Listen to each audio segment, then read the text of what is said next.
కుళాయి చిన్నగా విప్పి చేతులు కడుక్కోవచ్చు. నీటిని అలా వృధా చేయొద్దు.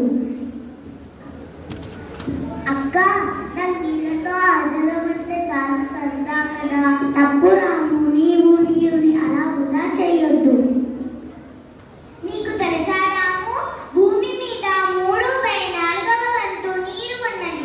కానీ కొంచెం నీరే మనకి ఉపయోగపడుతుంది. అవునా? మరి సముద్రాలలో చాలా నీరు ఉంటుంది కదా. అవును, కానీ సముద్రపు నీరు అంతా ఉప్పు నీరు. మనం ఆ నీటిని త్రాగలేము. భూమి మీద 97% ఉప్పు నీరు, 3% మంచి నీరు ఉన్నది. కానీ మానవులు చేస్తున్న కొన్ని తప్పుడు పనుల వల్ల మంచినీటి శాతం తగ్గిపోతున్నది. దీనికి తోడు జనాభా బాగా పెరిగిపోవటం, నీటి వాడకం కూడా చాలా ఎక్కువ అవుతున్నది. అడవులు నరకటం వలన కర్మాగారాలలోంచి వచ్చే కాలుష్యం వలన సరిగ్గా వర్షాలు పడక నదులలోని నీరు ఎండిపోతున్నది. నదులలోని నీరు త్రాగడానికి, పంటలు పండించడానికి ఉపయోగపడుతుంది. మరి మంచినీటి శాతం తగ్గకుండా ఉండాలంటే మనం ఏమి చేయాలి?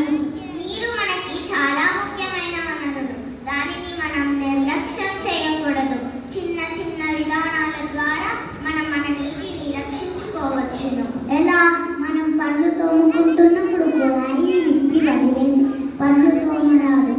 మొక్కలకు నీళ్లు పోస్తున్నప్పుడు నీళ్ళ గుట్టంతో కాకుండా బకెట్, మగ్గు వాడటం అలవాటు చేసుకోవాలి. కుళాయిలోంచి నీరు వృధాగా పోతుంటే వెంటనే బాగు చేయించాలి. కూరలు కడిగిన నీళ్లు వృధాగా కింద పోయకుండా మొక్కలకు పోయడం అలవాటు చేసుకోవాలి.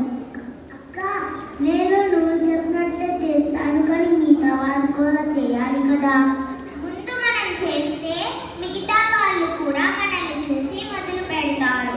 కరెక్ట్గా చెప్పావక్క. ఈ భూమి మీద ఉన్న అన్ని ప్రాణులకి నీరు చాలా అవసరం. కాబట్టి మనం మన నీటిని కాపాడుకోవడానికి ఎంతైనా కృషి చేయాలి. అది మన బాధ్యత కూడా.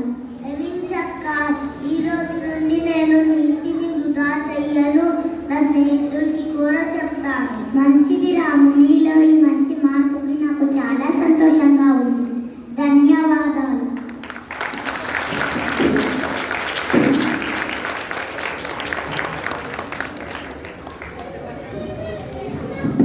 That's a wonderful